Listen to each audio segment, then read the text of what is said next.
Story 1. Am I the a-hole for calling my boyfriend's mom fat at dinner? Hi, I, 22 female, met my boyfriend, 24 male, about 2 years ago. We have a great relationship and get along really well, and I could really see myself spending the rest of my life with him. There's only one problem. His mom, I will call her Mary, throughout this story. After almost a year of our relationship, I really wanted to meet Mary and my boyfriend's dad, but he kept pushing it off. Eventually, he decided to set some things up so we could all go out to eat. When I first met his dad, he was nice, but I kind of got the feeling Mary didn't like me. Eventually, as I started to get to know them more, Mary started making really rude comments to me about what I was eating. She would say things like, "Are you really going to eat all of that?" Or, "Don't you think you should watch your figure a little bit? My son doesn't like fat girls," etc. I would laugh it off as a joke, but my boyfriend and his dad never said anything. This happened every time we would eat with them, and I started to lose my patience. This went on for months. Everything came to a boiling point at tonight's dinner we had. She started with her usual comments, but something about this one comment made me lose it. "I didn't cook a lot of food today, so please try to restrain yourself. I know it's kind of hard for your kind." She made me feel like some kind of child, and I lost it. I slammed my fork on the table and stood up and yelled, "Maybe you should consider restraining yourself. Last time I checked, this is the second plate you've gotten, fat bee." Mary and my boyfriend's dad were shocked. Mary started crying, and I immediately felt bad. Before I could even say anything, my boyfriend grabbed my hand and took me to the car, and we went home. I was silent on the way home, and I asked if he wanted to talk, and he said, "Let's just talk about it tomorrow." Then he went to bed, but I can't help but feel bad. I need to know if I was out of line, so am I the a-hole for calling my boyfriend's mom fat while at dinner? We all know that Mary, the boyfriend's mom here, is in the wrong. Her comments constantly like that, even just one of those comments. Not great. Don't be making comments like that about the way people are eating or about their bodies and stuff. It's not cool, and I'm sorry, your boyfriend or someone should have said something to her. Like, something should have been said before this point. And I think the outburst, it was maybe a little out of line with the insulting language and stuff like that, but I also understand why it would happen. I would also probably want to explode at that point of being, constantly hit with that kind of just gross negative comments. Like, what she's saying is not okay. And it's your boyfriend's mom. So really, I think, in this instance, the boyfriend should have had a talk with her, and hopefully I would hope that you could be open and communicate with your boyfriend, because I would understand why you might feel uncomfortable, trying to talk to this woman that you don't know, who's only been really kind of mean and negative to you. So something should have happened before it got to that boiling point, and I really don't place the blame on you in this situation. Yeah, I'm sorry that that's happened, and I hope that Mary learns to be a decent human being. Story 2. They kicked out my sister-in-law when she came out, so I forced them to sell the same house. My sister-in-law came out as a trans woman when she was 18. My wonderful in-laws kicked her out of the house then and there. They told her to leave the house and threw her out at 8 p.m. with no money or even any documents, and her father took the car keys from her too. She had to walk 8 miles to get to our place. She was crying, and we took her in. This is horrible behavior, but my husband and I would have just cut them off if it was all they did, but they doubled down. They refused to hand over any of the documents, and my brother-in-law had to go over and barge into their house to get them. They also cleaned up all the money in a joint account. She had saved up $8K, working part-time all through high school. They took the money and also sold her car, which was in their name.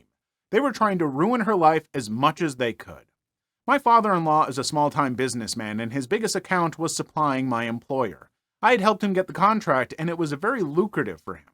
My employer was family business, and they treated long-term employees more like family than as employees. I was talking to my boss about what happened. He told me that if I could find someone within 5% of the price my father-in-law offered, they would make the switch. My father-in-law offered us really great rates. He was very good at his job, but he had effed up the contract because even though we always bought from him, we weren't obligated to buy from him. We could switch suppliers any time, but he got complacent and assumed we wouldn't switch suppliers. It took me 6 months of painful searching to find a supplier who could replace him and get us great rates. This was not a major part of my duties, and I had to put in way more hours than normal to find the damn supplier, but when I did find them, I waited for a month before informing my boss. See, my in-laws had been planning to do a major renovation for a long time, and it involved tearing down a major portion of their house. I waited until the renovation work had truly started before informing my boss. We started to get supplies from the new supplier the next month itself. It crushed his business. It effed his unit economics, and he had to scramble to find new customers. They ended up having to sell their house to save the business, and they didn't get a good rate for it because the house was well half torn down when they sold it. My in-laws did try to get money from my brother-in-law, but he told them to F off. My father-in-law is a decent businessman, and he did crawl his way out of the hole they dug for themselves, but even 8 years later, they still haven't bought a new house. I have heard that they are still sour about what happened. I mean, I was just doing my job. If they had just kicked her out, they would still have the house. Yeah, no, F those parents. To kick out their daughter when she comes out as a trans woman and to, cut her off from everything, that's not love. That is not unconditional love for your child and trying to understand them. Even if you don't agree with that kind of stuff because of whatever dumb beliefs you have, you still need to respect a person. You know, you still should love your child, no matter what they're doing. And to act like that, to kick them out and completely cut them off. Boy, if there are only stories about welcoming kids back, oh my God! I can't stand parents who are like this. You are just bad people. You're awful people. And I mean, that kind of karma comes back to bite you. I imagine that, losing their house and their business struggling is just a part of things that will come to rain down on those folks. And I hope that everyone else is doing a lot better than them. And I hope that maybe they learn a lesson and can maybe do something to repair the bridge that they have so cruelly burned down. Story 3. Son has a peanut allergy. School continues to give him or allow him to get peanuts. This has been an ongoing issue since the second day of school where he was given peanut butter crackers. We sort of brushed it off as a new school year, new students, teachers a bit frazzled, dealing with first graders, no real big deal. His allergy isn't really severe, but still not fun to deal with and can potentially become life-threatening. We had already informed the school of his allergy before the year started and even talked directly to the teacher about it because the default snack during the play day, if no other parents brought in a snack, is peanut butter crackers. We even offered to purchase a special alternative for him, but they said it was unnecessary as they have other alternatives. So we figured the issue was over when a few weeks later it happened again. This time they claimed he grabbed another student's snack and ran off to eat it before they could stop him. Now, my little one can be a little bit of a hard head, and I can potentially see this happening, so again, we talked to him about peanuts and how dangerous they are to him. He continued to adamantly deny doing that and said Mrs. gave them to him. We then decided a meeting with the principal is in order, not to blame the teacher or accuse her of lying, but to hopefully get this under control. Again, a few weeks of no more issues, then it happened again. Once again, the story is he grabbed it and ran off and ate the whole package before we caught him. Okay, so a 6-year-old managed to grab an unopened package of crackers, elude a teacher and an aide, and eat the whole package before he's caught? He's crying and swearing to us he was given them, and after so many incidents, we had to start believing him. Another meeting with the principal and teacher gets us a, do not worry, this won't happen again. We have another long sit down with our son to explain that even if it's given to you, ask to make sure it doesn't have peanuts or other nuts in it. Then, the very next school day, the meeting was on Friday, he's given another snack of peanut butter crackers, but this time he asks if there are nuts in it, and then he's given the alternative. We figure it kind of sucks that the kid has to be the adult right here, but at the end of the day, he's learning to ask about nuts. We send an email to the principal detailing the issue and say that the next stop is the school board if he's given peanuts again. We get a response back. If he's asking now, what's the problem? He should have known to ask to begin with. We are teachers, not parents. We have had no issues for a while until this week. Some parents brought in PB&J sandwiches for snack time, and he was given one. He forgot to ask about nuts, but thought it was only in the crackers. We find out the parent was aware of a nut allergy in the class, it's on the parent snack sheet, and brought in just a jelly one that was made separate from the peanut butter ones. He was not given this one. We spent a day at the hospital. We've had endless talks with him about nuts and do our best to teach him, but some of the blame has to be on the teachers here, right? Do schools not have an obligation to deal with allergies? The school lunch seems to have zero issues with this and has never given him a nut where there are several things on the menu rotation that contain them. He gets a special tray that was nowhere near any nuts. This strikes me as so weird that in a classroom with so many varied individuals that the default snack would contain nuts, when nut allergies are the most pervasive allergy that I feel like you hear about this day and age. Like, it's such a big thing that it's kind of a meme or a joke at this point. So why would you risk having, snacks with nuts in them? Like, just have a different default snack. I'm sorry. And I say this as someone who loves nuts. I really, really love nuts. I have peanut butter all the time, almonds, all about them, but just don't have them. Get something else. I'm sure there's something. I don't know. Oranges. Whatever happened to orange slices? Oranges are great. I don't know.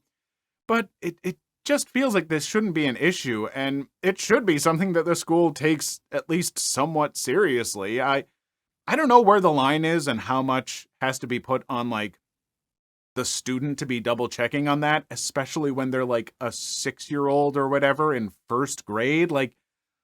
Yeah, you're not the parents, but they're young enough to where you've got to have a bit more responsibility for their well-being, right? Story 4. Entitled Mom Tries to Open My Sleeping Daughter's Stroller, Almost Loses Teeth. Featuring me as myself, EM as Entitled Mom, and NK as a nice kid. So, it's a nice day out, and I decide to give my spouse a much-needed mama-only time, so I take my girlfriend out for a stroll. Almost immediately, she falls asleep, which is all right considering it was about nap time anyways. Cue the drama. A young girl, probably 6 or 7, comes up to me in the stroller, which is shut so my girlie can sleep without getting sun in her eyes. Nice kid. Oh my gosh, can I see the baby? Me. Sorry, kiddo, she's having a nap. If you want, you guys can meet me at the park when I'm all done with my walk in a little bit. Then you can say hi. I was going for a walk to a local restaurant for a coffee and a bite and was going to head back. The park was pretty much right next door. The little girl sounded a little disappointed when I said sorry, but perked up when I said the park. Then the demon arrives. Entitled Mom, let my kid see the baby, please. Sorry, you must not have heard me. She's having a nap right now, but on my way back, you guys can meet me at the park and say hi. We don't have time for this. Let her see the baby now. She reaches for the top part of the stroller when dad reflexes kick in and I smack her hand. The commotion causes my daughter to wake up and get fussy. She's only 9 months old. If you do that again, so help me God, you will have broken bones. Do you hear me? You're threatening me? I'm going to call the cops. It's not a threat, it's a promise. You touch my daughter and I will bury you. You're an a-hole. She just wanted to see the baby. F you. Entitled Mom exits stage left. I storm off, cool down, and go get a chai. Holy F. I honestly don't know what she was thinking. Even offered to let them see her in half an hour. Some people. I mean, I can understand why the lady would be like, we don't have time for this. Hey, I've got my day going about. I'm not going to wait half an hour so my daughter can see a baby. That's kind of wild to assume that they would do that. But the alternative is they just don't see the baby. It's a sleeping baby. Just leave it sleep. Don't reach for the stroller. That's not the right move. If it's I'll be at the park in half an hour. Oh, we're not going to be there. Sorry, hun. I guess you're not going to get to see the baby. It's fine. That's how that should have gone down.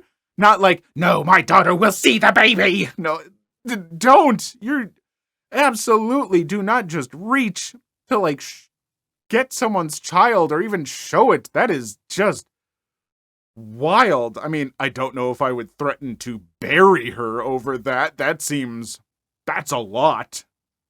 But as As a lot as the poster may have been, I'm still putting them in the right. Like, yeah, no, please leave the baby alone. Especially, this entitled mom has to know what a precious gift a child who's just asleep is. And you don't just, like, do anything that could ruin that for them. Don't wake the baby up. Ugh, that's not just entitled, that's mean. Please leave your story in the comments. I would love to make a video on them in the future. Also, don't forget to like and subscribe.